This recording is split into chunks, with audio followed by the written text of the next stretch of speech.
Hi guys, so welcome back to my channel. Today's topic is very exciting for me. I'm always talking about journaling on my channel, and today I'm finally going to be sharing my top tips for how to start journaling if you're a beginner, because I know when I started journaling less than a year ago actually, I was very nervous for some reason. Like, I knew I wanted to journal and I was in the process of changing my mindset and trying to think more positively and trying to chase my goals, and I knew I wanted to start journaling. That was one of my goals. So I understand that it might be a bit nerve-wracking if you're someone that wants to start journaling but you're not quite sure how to journal, what to journal about, how often to journal. So that is why I'm going to be discussing just a few tips that I think would have helped me if I had this video. So I want to first discuss that there is many benefits to journaling. I will be doing future videos on the benefits. There's so many of them, and there's a lot of research actually that's being done on the positive effects of journaling. But personally, for myself, I've been able to see a massive shift in my mental health, my emotional health. Like, I just process things better, because a lot of the times I used to get stuck in my mind a lot. I overthink things.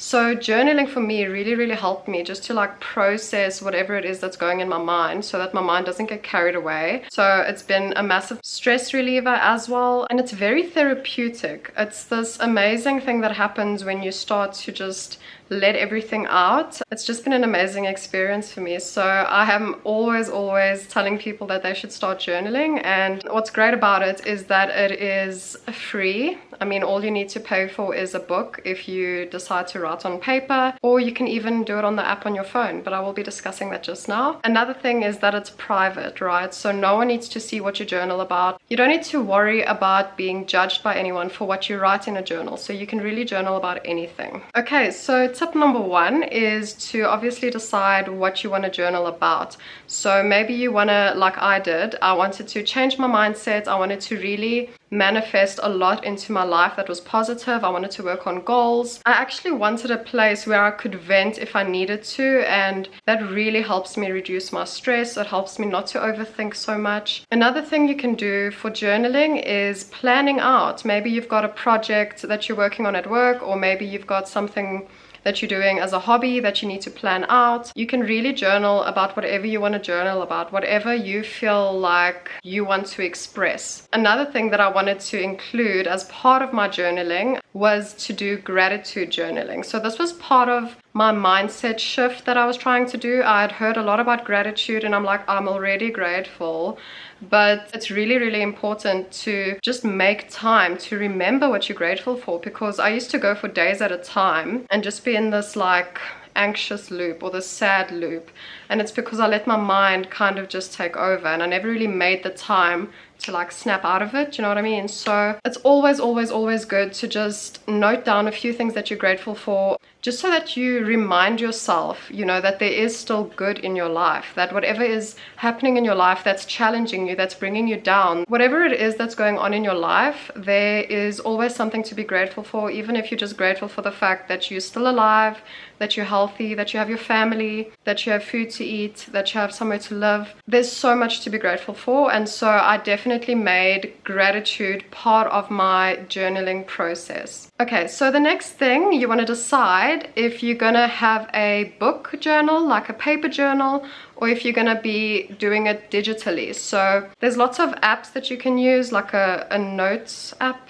I've got a notes app on my phone, so you can use that, or you can start a blog. You can do it digitally. There's even, I believe, some apps that you can lock, right? So I personally prefer to write in a book. So this is my very first journal, and it's just a basic notebook. But I read somewhere while I was studying that when you write down your feelings, or when you write down your goals, that there's a different kind of processing that happens. So I personally just wanted to write in a book. But as my journaling sessions got longer and longer, I found that my hand actually started to hurt because I was writing so many pages at a time. So I mean, it depends on you, whatever works for you. If it works better for you to type, then you can do that. If you prefer to write it out, you can also do that. It really doesn't matter, whatever is more convenient for you. Okay, the next thing you want to do is make a habit of your journaling. So for me, I was so optimistic. I thought to myself, I'm going to journal every day. I'm going to do it every morning. I'm going to be consistent. It's going to be great. But life happens, and sometimes things just don't go to plan. So try to include journaling as often as you want to, but I would say at least 1 to 3 times a week. For the first few months, I did it religiously. I did it every single day, even if it was just a short little message. I just tried to really make sure that I made a habit of it, because I know I've started things so many times and just never continued with it. So I wanted to make this habit stick. And so for the first few months, I did journal every single day. But then about 3-4 months in, it just became less frequent, and then it became more like 3 to 4 times a week, and I'm still pushing to maintain that habit of 3 to 4 times a week. I'm trying to push it to every day, but like I said, sometimes I just don't have the time, or I'm busy, or I'm tired, or I'm overwhelmed. But the most important thing is just to be consistent, just to make sure that you make that time for yourself to reflect or to do whatever it is you want to do with your journal. So remember, you can always start small. You can do 10 to 15 minutes every time you journal, so that it's very quick. And you'll see that, as you express, or as you want to express more, you will just naturally write for longer. So another thing you should do is maybe schedule it in. If you're someone that likes scheduling and you prefer to have structure, it might help then to journal, in a set schedule every day or every few days. You can also decide whether or not you want to journal in the morning. So I used to journal in the morning, but it just wasn't working. So then I moved it to the afternoon or the evening, and then that way I can reflect on the day that I had, on anything that happened, on whatever's stressing me out, whatever bugged me. And it really just helps me to kind of close off my day and to have let it all out before I go to bed. So evening works better for me, but if the morning works better for you, then that's also fine. So another thing to know is that there's different techniques to journaling, right? You can do bullet journaling, where it's like a little book that has all these little dots, and then you can draw and stuff in your journal. So if you want to be creative, you can draw, you can just go paste pictures in your journal, you can write out lyrics if that's something that inspires you, or if you're doing it digitally, you can just copy paste lyrics if music inspires you. So whatever's going on in your day will dictate what it is that you want to journal about and the style. So if you're busy planning something and you want to draw something out, or if you want to make a mind map, like, there's different techniques. You don't have to be structured and rigid. It's your journal. You should do whatever you want to do with it. If you want to write essays, you can write essays. If you literally just want to write 3 bullet points of something you're grateful for, even that will be good. I started out by doing bullet points of things I was grateful for. Here is one of my journal entries. Okay, so for example, one of my first entries was in May, and so I just started with gratitude over there, and then I was speaking about manifestation and what I want to manifest into my life. So really it was just a few bullet points saying I'm grateful for the courage to speak up when I disagree and express myself. I'm grateful for my ability to think for myself. Yeah, just refocusing my intentions and energy on what I want and where I can put my energy. I wanted positive people and events in my life for the rest of the year. And funny enough, that actually happened. I had a lot of growth last year. So it said growth inside, expressing myself, being more free with myself, and using all of my emotional pain as a lesson. So using that as a benefit to myself. So that is all stuff that I did. I did a lot of healing last year. But I did end up manifesting a lot, actually, career-wise and in my personal life, growth-wise. So yeah, there is no structure to journaling, okay? You don't have to do bullets, you don't have to do an essay. It can be whatever you want it to be. I even did a mind map over here about feelings. So something hurts or offends me. Is it something I did, or is it something someone else did? But at the end of the day, I need to let go. And I need to introspect. What can I learn? What can I take from that experience? And I need to reframe it. So this is a mind map, completely random. So yeah, it doesn't have to be structured. And then over here, I've got like a whole essay It really, really doesn't have to be structured. It doesn't have to be specific. It's your journal. You can make it whatever you want it to be. If you have an event coming up, if you have a new recipe you just found and you want to include that in your journal, you can do that. There are no rules. It is your journal, and you need to be free with it. It needs to be for you, right? You're not writing for someone else.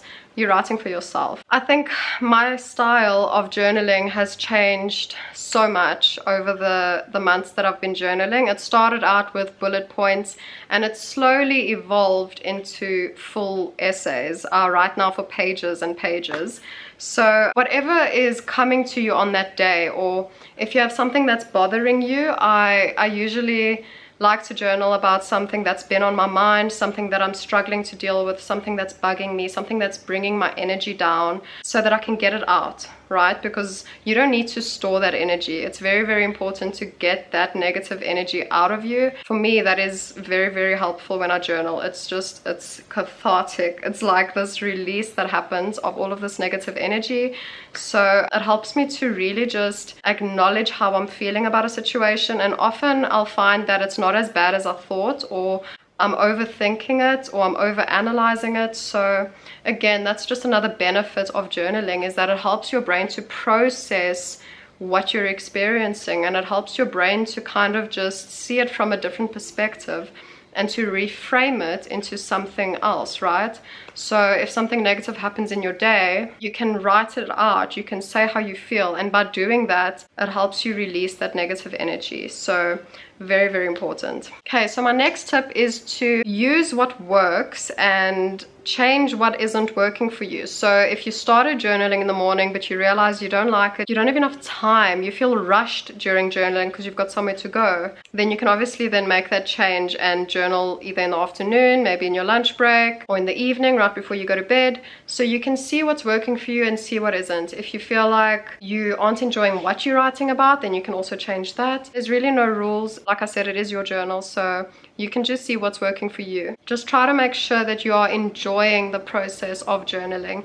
And if you're not, then that's also fine. You can always do something else, try something else if journaling isn't for you. But I found that sticking to it, I was able to work through the things that weren't working, and then it ended up benefiting me so, so much. Okay, so the last thing is to remember that this is your journal, like I've said a million times, and try to write or try to express what you want as if it is for your eyes only. Because if we write because we think someone is going to see it, or because we are planning to share it, it might not be as authentic. So try to write from a place where you know that it's only you that's going to be seeing what you're writing, and you'll find that you end up being a lot more open, a lot more raw with yourself, and you can just express freely and not feel that fear.